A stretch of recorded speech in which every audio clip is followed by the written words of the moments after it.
This is Caroline and Jan's 3-minute consumer behaviour conversations, and this one's about culture. Yes, and we were thinking of culture in terms of culture being a set of learned, shared values, behaviours, Meanings.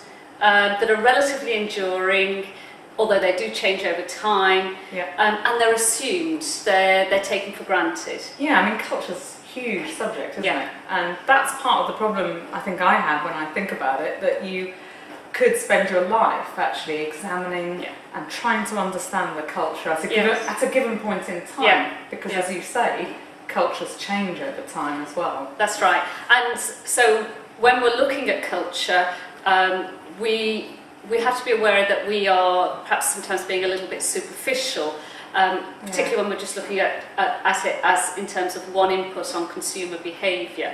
So we've got to be a little bit careful about falling into stereotypes or glib references. Yeah, that is a danger. I mean, sometimes you can, as you say, decide to use old examples or assumed understandings about different nationalities.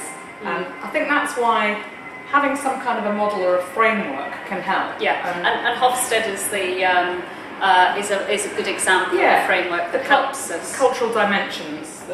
So it looks at things like collectivism, masculinity, power distance. There's a number of different criteria that it uses to compare and contrast cultures, but also to look within cultures as well. Yeah, and Geert Hofstede is very clear that actually this is not an understanding of any one individual within a nationality or within a country. It's often about more of a comparison between countries and cultures. In broad terms and in general tendencies. Yes, absolutely. And that can be used by marketers. It can inform marketers about maybe the way you might prefer to talk about a particular product or service, how you might communicate some of the benefits and the language you might use, and some of the benefits that you might appeal to or the values you might appeal to. That's right. That could be useful.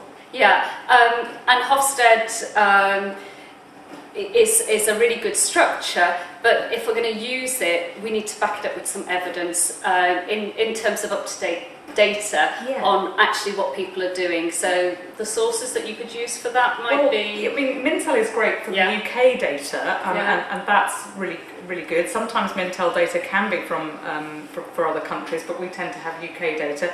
Euromonitor looks at the global market through its global market information database. There's all sorts of other sources that could be used, including journal articles where they've looked at specific country and cultural differences.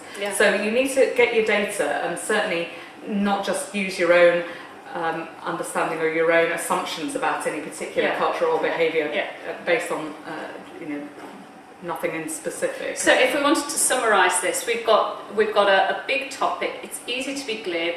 We avoid glibness and stereotypes by using Hofstede's structure and by backing up what we say with some evidence. Absolutely, and that's going to help when you come to write something up. It's going to have a bit more resonance. That's 3 minutes. Thank you very much. Okay.